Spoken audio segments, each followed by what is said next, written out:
So I'm here with Bobby Graham, another one of our 25 grads that we're doing for interviews for our students that have graduated from high school the last 25 years. So I'd like to welcome Bobby here, and we have a few questions that probably would be more of a conversation. So welcome. Thank you for having me. Great to see you. Great to see you. It's been too. a while. A few years, I guess. Yeah.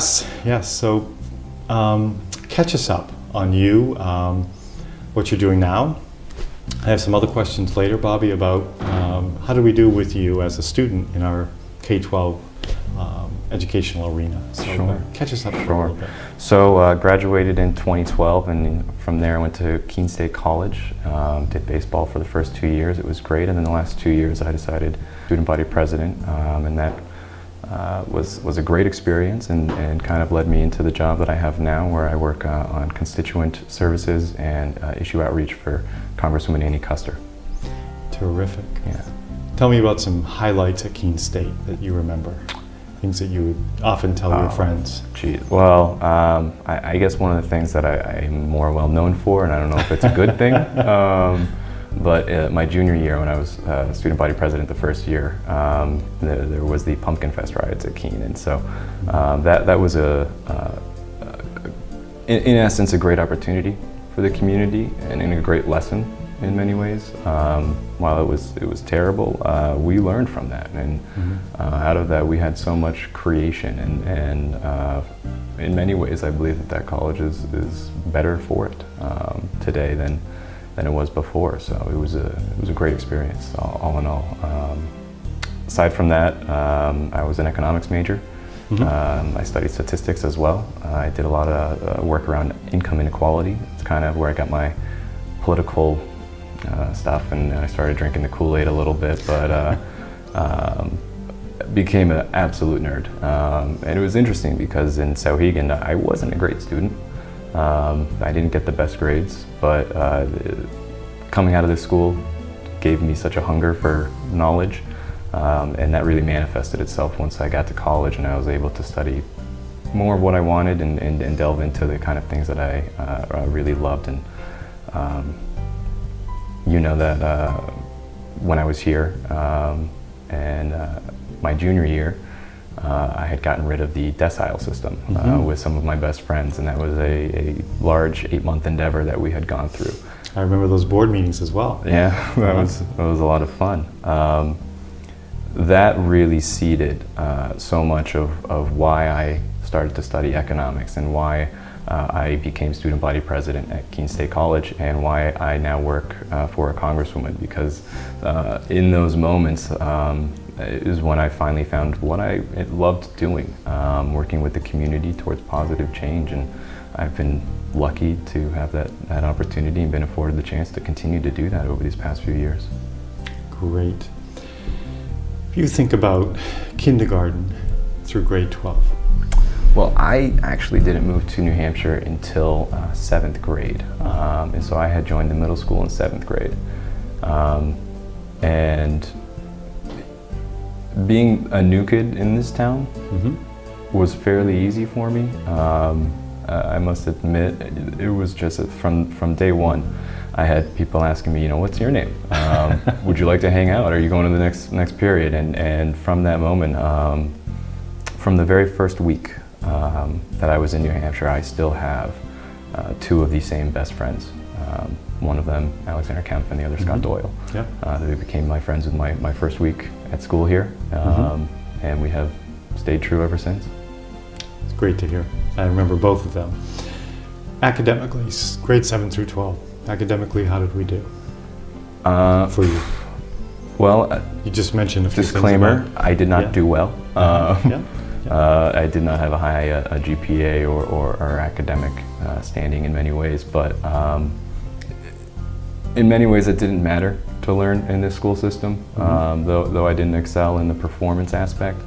I was always a part of the classroom, and just like everybody else, I was always participating, and it really taught me how to learn in so many ways, that once I did finally find something that I connected with, or I matured into some level where I was able to connect to something, Sauhegan did give me those building blocks of, well, now I understand how to learn this material.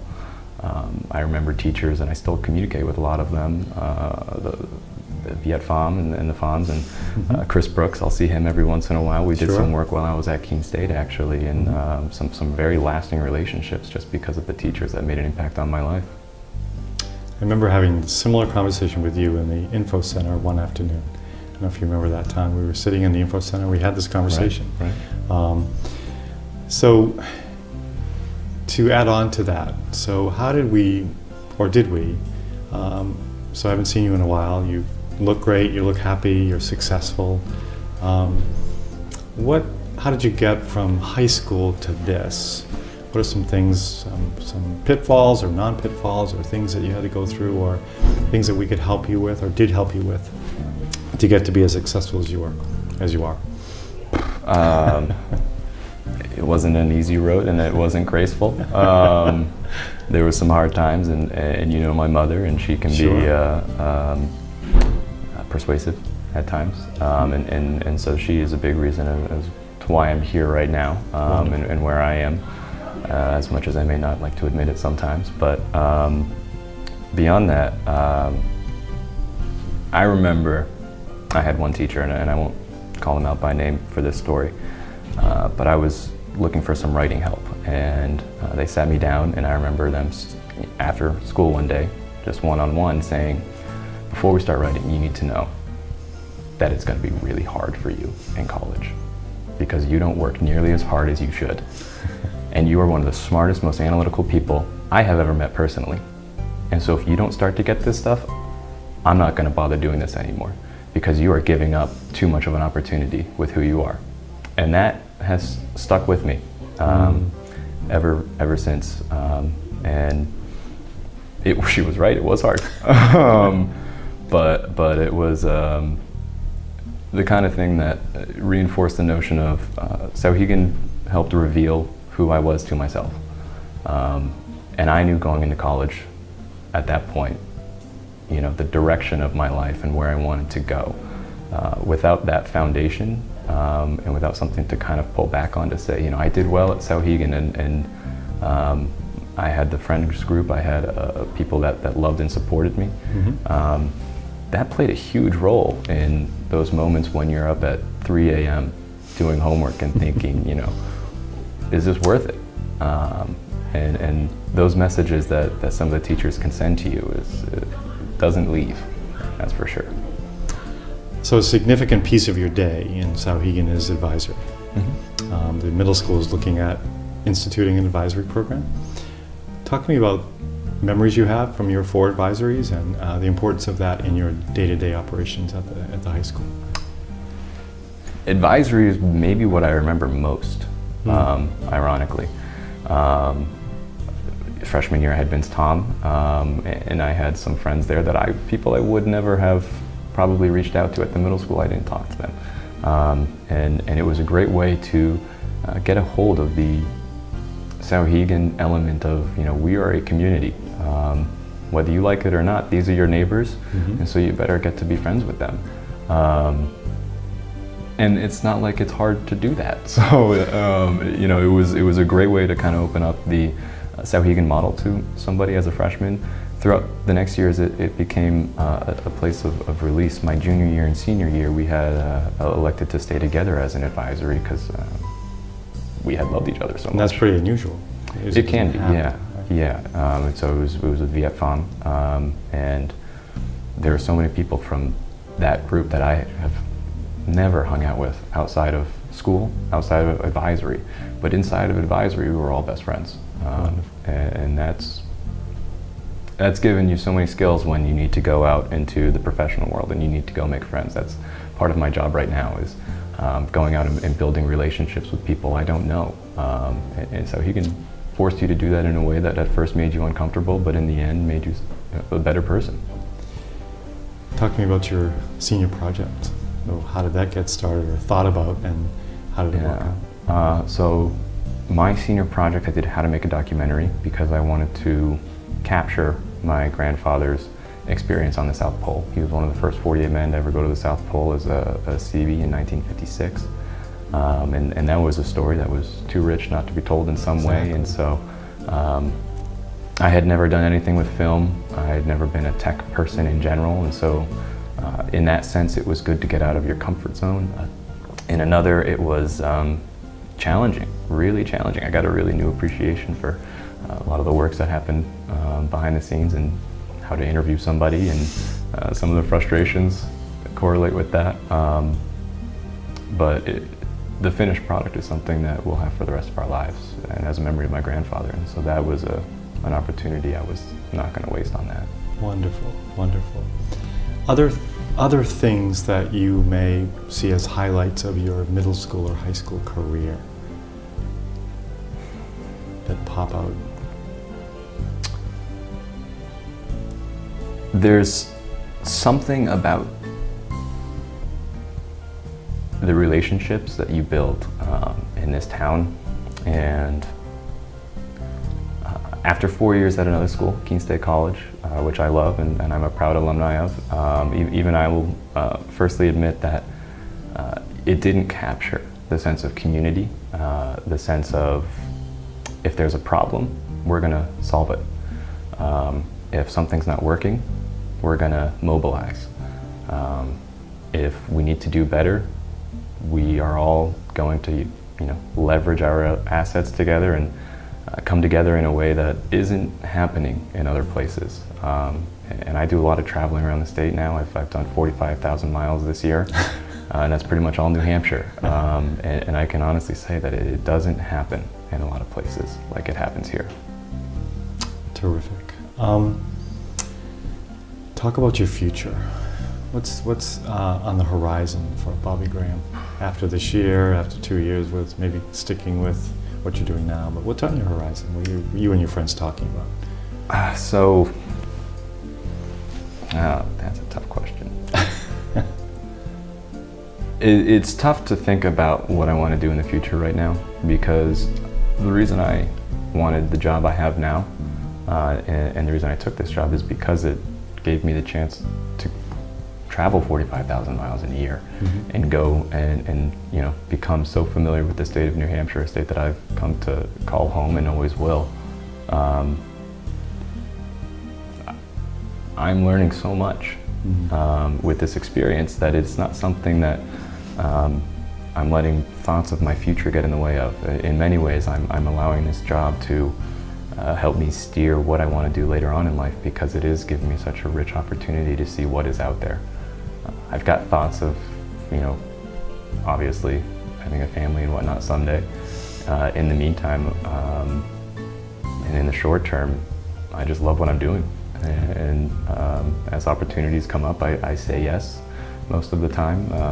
But it's great to be my age and young and not have a necessary... I can't remember back that far. But, yeah.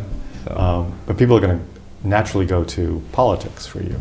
You're working for Ann Kuster, and I'm sure you heard that. Yeah. So that's probably a misconception, I'll admit. A lot of people do think that I'm gonna, be governor or something like that. Yes. That's the famous line. I had that thought before we saw each other today. So.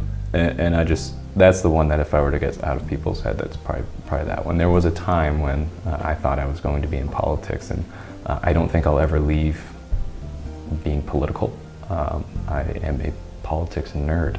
I read all of the political history books and whatnot, but my passion is finding a way to make this change, this positive change, and being there for my community and your neighbors. And there's a sense that you don't get. It's a euphoria when things come together. Last night with the Congresswoman, I was at a Vietnam Veterans Moving Wall Memorial, and grown men being brought to tears. And we were all coming together, the horns were playing, the bagpipes were going, and if you just looked around and realized that we're all here to celebrate one thing. And in the moment it was Vietnam veterans, but if that's pumpkins, if that's your school, whatever it is there such a euphoria around coming together that this is what I want to do. Can I ask a question about your major in college? Sure. How many times did you change majors? A few times. Okay. I went in as a nursing major. Mm-hmm. That was because I wanted to do the military, and I went to college against my will. So when I talk about my mother being persuasive, that's what I'm usually referring to. Can't wait till she sees this. Right. And so really quickly, I changed my major. I didn't take a single class in nursing, and I switched it to management, again, because my mother's very persuasive. And I had minored in economics at the time. And so this was my first semester, and I remember having one class in economics, and like the community euphoria, something clicked with it. In the curriculum, I understood it. It was a way of thinking for me that made me realize this is what I wanted to do. So I became an economics major solely. Over the time, I had dabbled in a lot of sociology and a lot of statistics, and all in all, I've kind of run the gamut on a few different curriculums, but economics was by far the one thing that I fell in love with. I was done with that major by junior year. Yeah. So We're seeing that now even with our seniors. We try to tell them that you're going to have a major, but you're probably going to change 2 or 3 times before you even get to graduation. Still playing baseball? No, I haven't. Unfortunately, I haven't really played any baseball since I stopped sophomore year of college. I've been doing a lot of road biking, a lot of running, things like that. I've been doing a lot of rides, like we just did the pedaling for pace and ride with my girlfriend, so we're doing things like that just to stay active. A lot of hiking. Actually going hiking this weekend. So we're hopefully have a lot of people watch this interview, and I wonder if you could share anything that you think is really important about our school district as it relates to you, your sister, your family, that people might want to hear. So we moved here when my oldest sister was going to be a sophomore, and me and my twin sister, being the youngest, were going into our 7th grade. And we had been thrown into a new town. We aren't from New Hampshire. And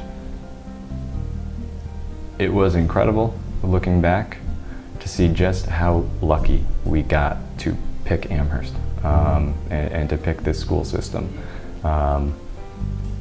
Every person that I'm close with and that I know has positive elements that you can tell that's a Sauhegan person, or that's an Amherst person, because there's an element of being able to bridge with people and create relationships that you don't get from other school systems. No. It really is incredible. I see a lot of Sauhegan grads in the work that I do around the state, and they are all doing fantastic.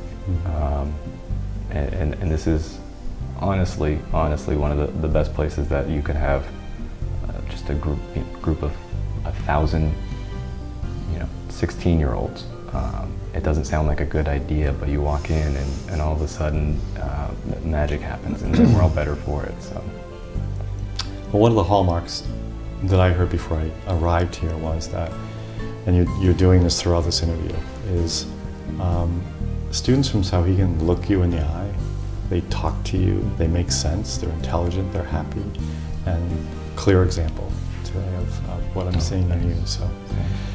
So I want to thank you. This has been great. Thanks for coming over, and I wish you all the success in the world, and please stay in touch. well, thank you, absolutely. Thanks, brother.